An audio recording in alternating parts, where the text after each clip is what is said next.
Pela segurança do Ceará, Justiça decide transferir 20 presos do estado para o Presídio Federal de Mossoró, no Rio Grande do Norte. Ministério Público de Goiás ouve ativista sobre novo caso envolvendo João de Deus. Ele agora é acusado de tráfico internacional de crianças.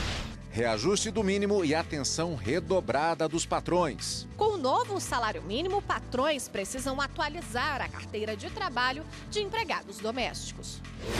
Mulher com deficiência entra na justiça para garantir direito à vaga de trabalho. A comissão examinadora concluiu que o fato dela ter distonia focal seria incompatível com a função.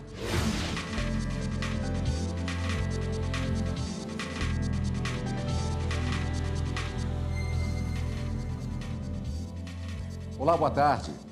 Diante dos ataques que acontecem em 164 municípios do Ceará desde o dia 2 de janeiro, a Justiça decidiu pela transferência de 20 presos do estado para o Presídio Federal de Mossoró, no Rio Grande do Norte. Quem traz mais informações para a gente a respeito deste assunto é a repórter Evne Araújo, com quem a gente conversa agora. Boa tarde, Evne.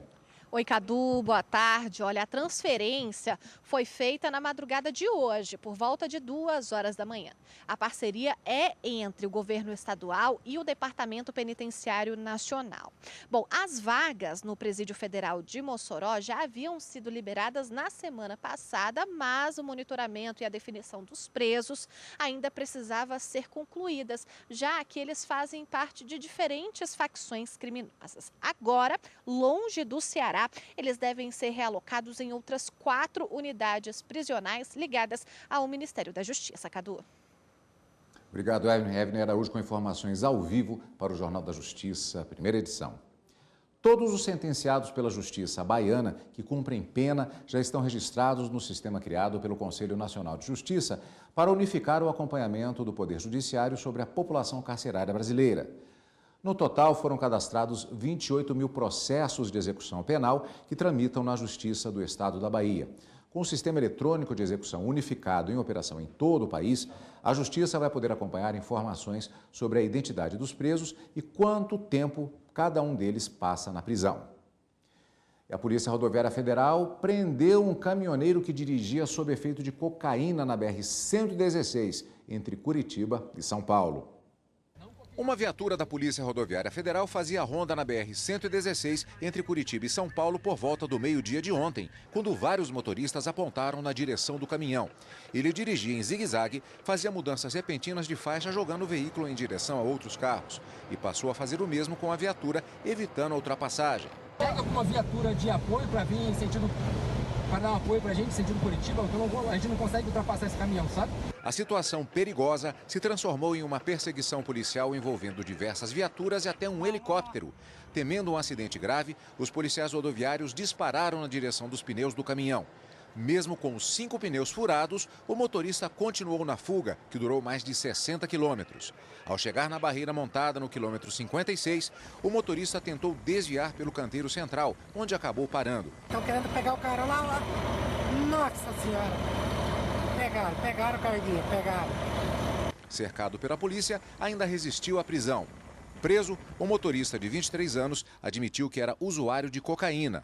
Vai responder pelos crimes de conduzir veículo automotor com capacidade psicomotor alterada por substância psicoativa que determine dependência, direção perigosa, desobediência e resistência à prisão. O Ministério Público do Rio de Janeiro obteve na Justiça a condenação de Rosinha Mateus por improbidade administrativa. A sentença condena a esposa de Antony Garotinho à suspensão dos direitos políticos por 8 anos, à perda de função pública e ao pagamento de 234 milhões de reais de ressarcimento ao erário, além de multa civil de 500 mil reais e 2 milhões de reais de compensação por danos morais coletivos. Vale lembrar que o ex-governador também foi condenado e se tornou inelegível por 8 anos em decisão confirmada em segunda instância em julho do ano passado. O casal foi acusado pelo Ministério Público de participar de esquema que desviou mais de 234 milhões de reais da Secretaria Estadual de Saúde entre novembro de 2005 e abril de 2007. Na época, o estado era governado por Rosinha, tendo Garotinho como secretário estadual de governo. O Tribunal Regional do Trabalho da 18ª Região de Goiás entendeu que demitir grávida nem sempre gera indenização por dano moral à trabalhadora. O tribunal negou o recurso a uma auxiliar de escritório que pedia indenização por dano moral por ter sido demitida durante a gestação. A trabalhadora alegou que a dispensa colocou em risco a subsistência dela e do filho. A defesa ainda argumentou que, além da ciência da gestação, os empregadores violaram vários direitos constitucionais, entre eles a proteção da vida, infância e família. Ao analisar o caso, o magistrado entendeu que essa violação não ficou comprovada e que o dano moral trabalhista é concedido quando atinge a honra, imagem, intimidade e autoestima do trabalhador, o que não aconteceu. E por isso negou o recurso da funcionária, que teve direito às verbas rescisórias e indenizações previstas em lei e contrato. E veja a seguir, atenção patrões, com o novo salário mínimo é preciso atualizar a carteira dos empregados domésticos.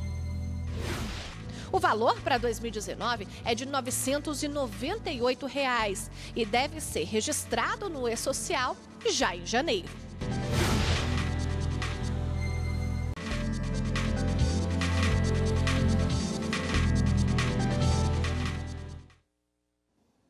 Uma força-tarefa do Ministério Público de Goiás ouve ativistas de direitos humanos sobre um novo caso envolvendo o médium João de Deus.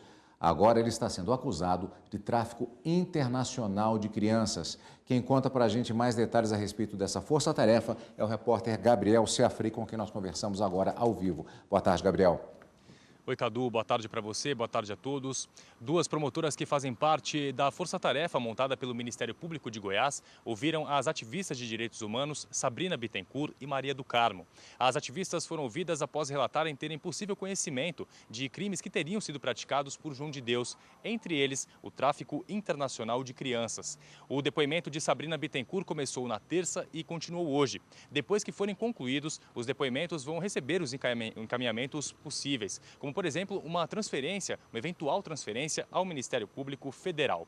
A força-tarefa do MP de Goiás foi instituída pelo Procurador-Geral de Justiça, Benedito Torres Neto, no dia 10 de dezembro. Ela é responsável por investigar os supostos crimes de abuso sexual, prestar auxílio às vítimas e também investigar outras supostas práticas ilícitas cometidas pelo médium João de Deus. E agora, uma última informação que acaba de sair. A juíza Rosângela Santos aceitou a denúncia e João de Deus passa a ser réu pelos crimes de estupro de vulnerável e violação sexual em Abadiânia. Cadu, é com você. Obrigado, Gabriel Seafre, com informações ao vivo aqui para o Jornal da Justiça, primeira edição. O Tribunal Regional Federal da 4ª Região declarou inconstitucional o artigo do decreto que autoriza a concessão de indulto coletivo pelo presidente da República a réus condenados criminalmente.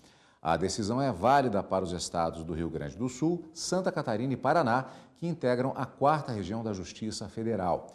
O colegiado entendeu que o presidente, ao estabelecer normas redutoras de penas, mediante decretos de indulto editados periodicamente, viola a norma constitucional que proíbe o chefe do Executivo legislar sobre direito penal. O indulto coletivo, conhecido como indulto de Natal, existe desde 2013 e só deixou de ser concedido uma vez, em dezembro do ano passado, por decisão do ex-presidente Michel Temer. Superior Tribunal de Justiça decide que banco não deve responder por dano a terceiro que recebe cheque sem fundo de correntista. No caso analisado, os autores da ação que receberam um cheque sem fundo alegaram serem consumidores por equiparação do banco onde o cheque foi emitido e pediram na Justiça para que a instituição financeira fosse responsabilizada pelo pagamento do prejuízo. Eles alegaram que não houve cautela por parte do banco na liberação indiscriminada de folhas de cheques aos clientes. O juiz de primeiro grau negou o pedido, mas o Tribunal de Justiça de Santa Catarina entendeu que o terceiro tomador de cheque, mesmo sem relação direta como cliente do banco, é caracterizado como consumidor final de um produto bancário, no caso, o cheque. O banco entrou com recurso especial aqui no Superior Tribunal de Justiça, com a alegação de não haver relação de consumo com os receptores dos cheques, porque não teria nenhum vínculo com eles. Para a instituição financeira, a falta de fundos nos documentos emitidos pelos correntistas jamais poderia ser considerada como uma falha no serviço prestado. Para o relator do caso, o ministro Vilas Boas Cueva, não houve defeito na prestação dos serviços bancários e ele lembrou que o STJ vem decidindo no sentido de não estender a responsabilidade do banco para a relação entre o correntista e o beneficiário do cheque. Os ministros da terceira turma seguiram o voto do relator e concluíram que os prejuízos sofridos pelos portadores dos cheques decorreram apenas da conduta do correntista, único responsável pelo pagamento da dívida, e por isso não há nexo de causa direto e imediato a ligar tal dano ao fornecimento de talão de cheques pelo banco. A 10ª Câmara de Direito Criminal de São Paulo condenou um homem a 1 ano e 2 meses de prestação de serviços à comunidade, além de pagamento de um salário mínimo para a instituição social e multa de mais um salário mínimo pelo crime de abandono material dos 2 filhos. Ele deixou de pagar pensão alimentícia acordada judicialmente sem motivo aparente entre 2010 e 2014. O homem alegou que é usuário de drogas e que era incapaz de prover a subsistência dos filhos porque estaria desempregado, o que não convenceu os desembargadores. A decisão foi unânime. Desde 1º de janeiro está valendo o novo salário mínimo. Com isso, quem tem empregado doméstico precisa atualizar as carteiras de trabalho para não ter problema depois.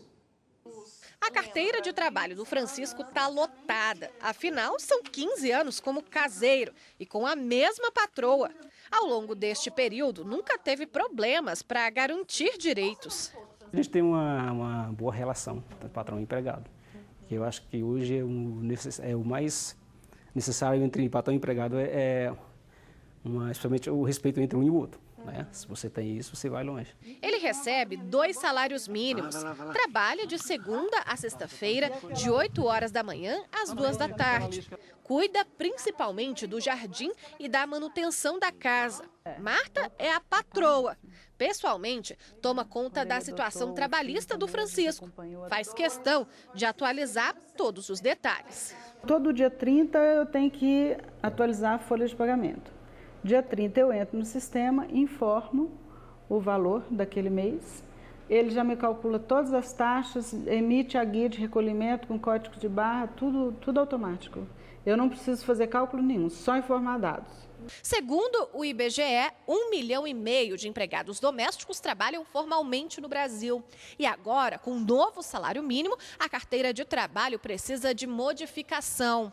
O valor para 2019 é de R$ 998 e deve ser registrado no E-Social já em janeiro. Para quem tirou férias em janeiro e teve o benefício pago em dezembro, a diferença deve ser calculada até o 5º dia útil de fevereiro. É neste momento que empregado e patrão devem ficar atentos. A partir do momento que há o aumento do salário mínimo e ela é registrada na carteira, é obrigação do patrão fazer a alteração e a correção do salário mínimo na carteira da trabalhadora doméstica.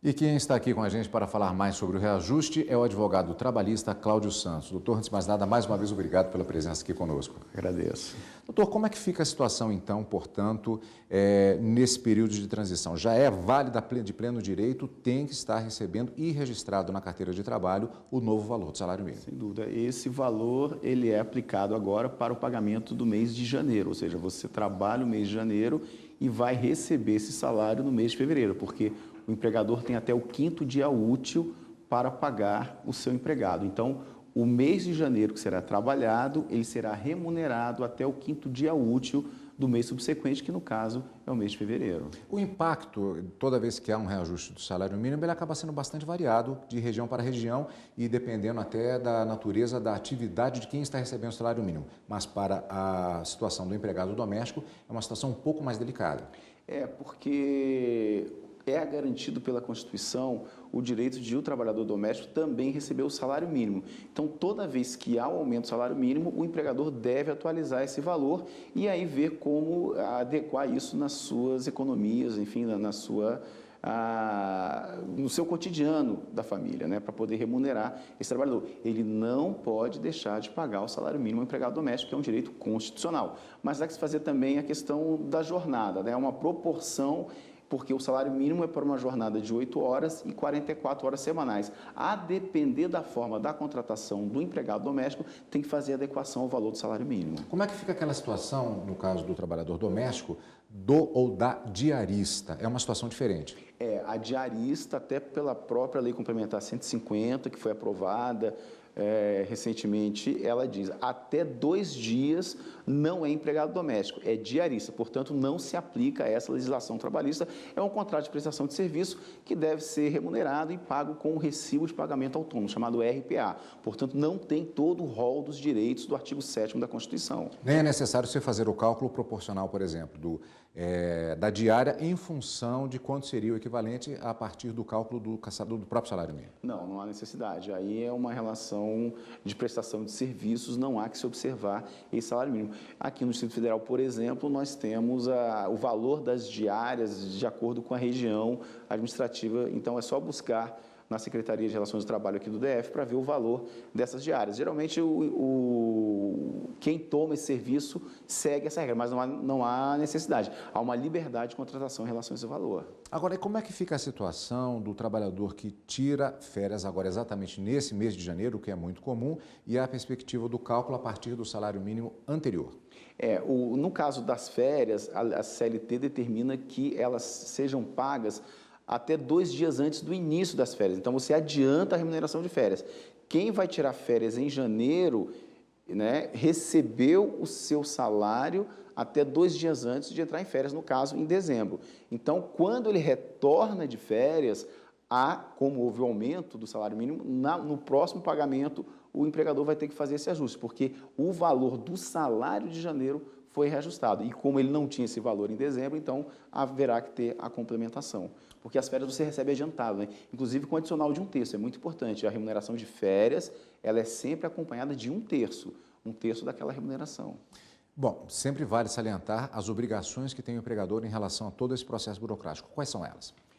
A necessidade de anotação da carteira de trabalho, e como foi dito na reportagem, hoje o programa do E-Social, ele ajuda muito, porque facilita o registro e a formalização desses empregados domésticos. Então, o empregador doméstico tem que observar a legislação trabalhista, a CLT, e ele tem ao seu dispor, à sua disposição, um programa na internet, como bem salientou a reportagem. Basta inserir o valor, colocar a jornada diária e semanal, que o sistema automaticamente calcula os impostos, o recolhimento de INSS, o recolhimento de FGTS e o valor líquido que você tem que repassar ao seu empregado doméstico. Isso facilitou muito a vida do empregador doméstico, porque antes você tinha uma certa confusão, mas agora não, agora está tudo informatizado. E o chamado piso regional?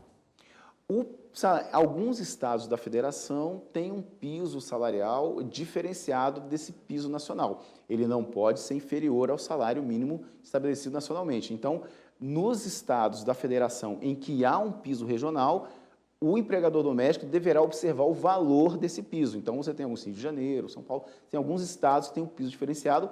Isso faz com que ele obedeça ao piso estadual e desconsidere o valor do piso nacional, porque sempre será maior, o piso estadual.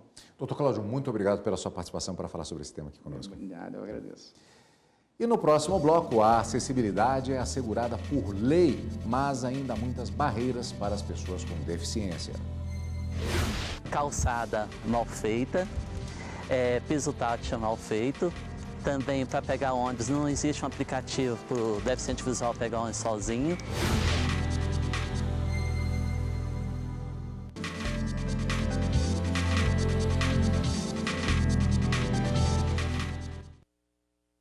Um funcionário que tentava na justiça reverter a demissão por justa causa passou a ser réu e vai ter de indenizar a empresa onde trabalhou por ter fraudado notas fiscais.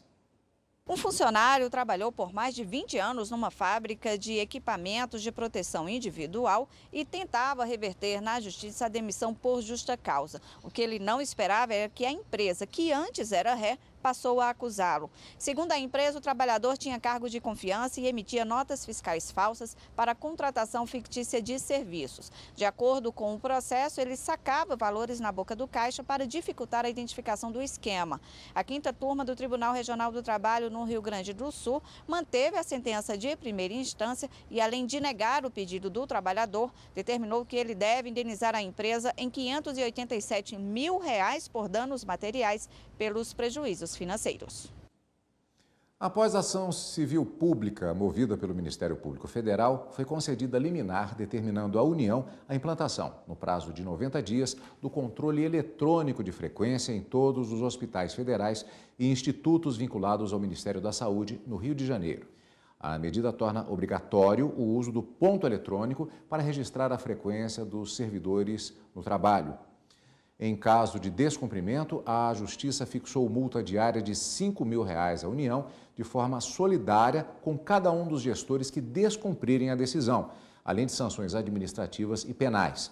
A ação se baseou em representação encaminhada ao Ministério Público Federal pela Diretoria-Geral do Hospital Federal de Bom Sucesso, que afirma que a falta de assiduidade dos médicos é um dos principais problemas na unidade de saúde. As faltas frequentes contribuem para a superlotação da emergência e comprometem o tratamento dos pacientes internados.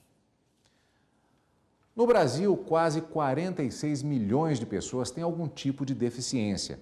Muitas delas precisam procurar a justiça para terem seus direitos assegurados.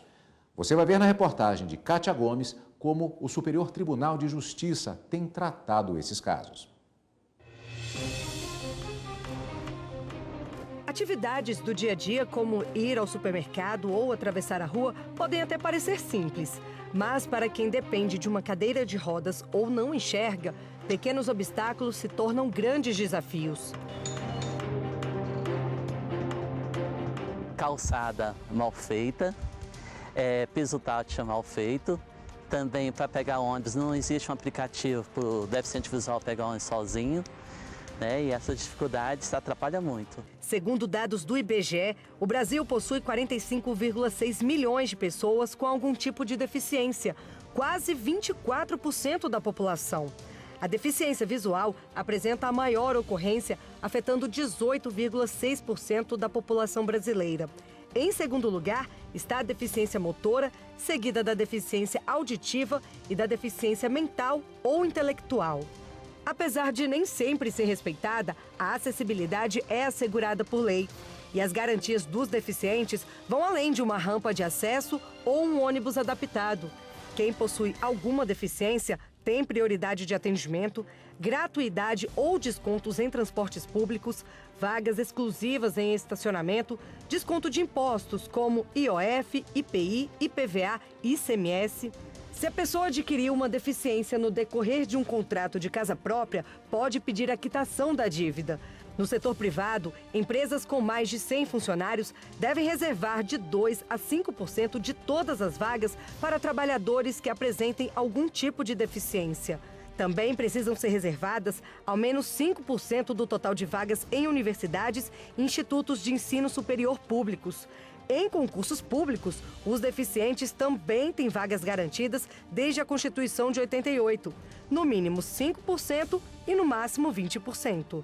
Hernandes conseguiu entrar em um concurso público dentro dessa cota. Há 6 anos, trabalha como analista judiciário no Tribunal de Justiça do Distrito Federal.